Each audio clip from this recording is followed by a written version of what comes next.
በስመ አብ ወወልድ ወመንፈስ ቅዱስ አሐዱ አምላክ አሜን። ቅዱስ ሚካኤል መላእክቲ አዝዮም ብዙሓት እዮም። ንሳቶም ብ99 ነገዳት ዝተኸፍሉን መራሕቲ እውን ዘለውዎም እዮም። ሓለቓ ናይ ኩሎም እዚ መላእክቲ ድማ ቅዱስ ሚካኤል እዩ። ሚካኤል ማለት ድማ መንከም እግዚአብሔር ማለት እዩ። እዚ ድማ ዕቤት እግዚአብሔርን ንዕኡ ዝመስል አምላክ ከም ዘየለን ዘመልክት እዩ። ቅዱስ ሚካኤል ናይ ስሙ ጨንፈር ኮይኖም ዝውስተኹ መፀዋዕታታት ኣለውዎ። እዚኦም ድማ ካብ እግዚአብሔር ዝተዋህበቶ ክብሪ ናይ ምትእምማን ዝገልጹ እዮም።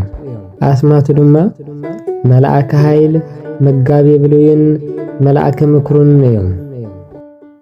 መልአከ ኃይል ዝተባህለሉ ምክንያት ድማ እግዚአብሔር ብኡ ኣቢሉ ዓበይቲ ተግባራት ብምስራሕ ኃይሉ ስለ ዝገለጸ ከምኡውን ንዲያብሎስ ምስ ሰራዊቱ ስለ ዝሰዓሮ እዩ።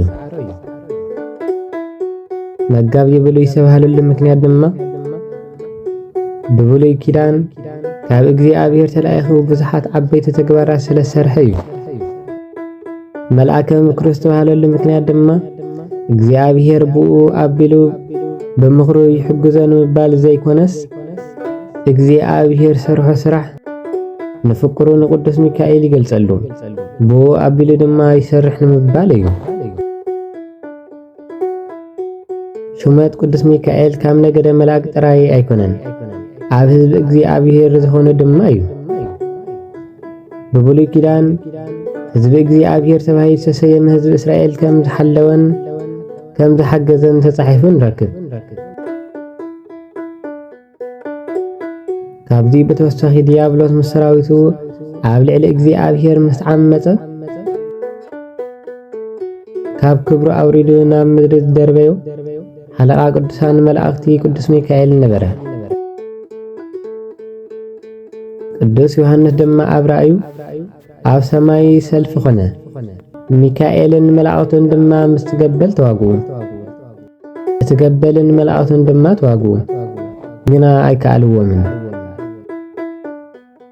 ደጊሙን ስፍራ ኣይተረኽበሎምን። እቲ ንብዘላ ዓለም ዘስሕታ ዘሎ ዲያብሎስን ሰይጣንን ዝተባሃለ ዓብይ ገበል እቲ ጥንታዊ ተመን ናብ ምድሪ ተደርበየ፣ መላእክቱ እውን ምስኡ ተደርበዩ ብምባል ገሊጽዎ ኣሎ። ኣብ ራእይ ዮሐንስ ምዕራፍ 12:7 ሎሚ እውን ቅዱስ ሚካኤል ንኣጋንንትን ንርኩሳት መናፍስን ስለ ዝሰጉግ ካብ መከራ ሰይጣንን ሰራዊትን ከናግፎም ብጸሎት ንዝልምንዎን ብቓል ኪዳኑ ንዝጽበይዎን ኩሉ ብቕጽበት እናበጽሐ የድሕኖም፣ ካብ ኩሉ ክፉእ ነገር ከዓ የናግፎም። ኣቦታት ቤተ ክርስቲያን ድማ በብወርሑ ኣብ ዕለት 12 መዓልቲ ዝኽሩ ንኽንገብር ኣዝዮምና እዩ።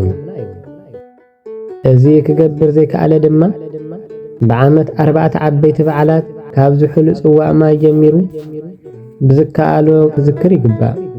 እዞም መዓልታት ድማ ሕዳር ዕለት 12፣ ሰነ ዕለት 12፣ ነሓሰ ዕለት 12፣ ታሕሳስ ድማ ዕለት 12 እዮም። ካብ ኩሎም ዝበለጸ ዓብይ በዓል ድማ ሕዳር ዕለት 12 እዩ ዝኽበር። ሕዳር ዕለት 12 ዝኽበረሉ ምኽንያት ድማ ከም ትምህርቲ ቅዱሳን ኣቦታትና ሕዳር ዕለት 12 ኣብ ኢዮር ኣብ ዘላ ኣብ ራብዓይ ከተማ ሓይልታትን ኣብ 10 ነገደ መላእክትን ከምኡውን ኣብ ሰማይ ካብ ዘሎ ኩሉ ከምኡውን ዝተሸየመሉ መዓልቲ ስለ ዝኾነ እዩ። በተወሳኺ ድማ በዚ ዕለት ቅዱስ ሚካኤል ብዓብይ ክብሪ ኮይኑ ብምሳሌ ሰራዊት ንጉስ ንወድናዊ ንኢያሱ ዝተገለጸሉ ዕለት እውን እዩ። ሓለቓ ሰማያውያን ሰራዊት ንኹሉ ሰብ ዝርህርህን ብዛዕባ ደቂ ሰብ ከየቋረፀ ንፈጣሪኡ ዝልምንን ርህሩህን ትሑትን ዝኾነ ሓያል ቅዱስ ሚካኤል ዝሰርሖ ስራሕን ዕቤትን ክብርን ተዛሪብና ክንወድኦ ስለ ዘይንኽእል ንግዚኡ በቲ ክንወዲ ኢና። ጸሎቱን በረከቱን አመላድነቱን ምስ ኩልና ህዝበ ክርስቲያን ይሁን አሜን።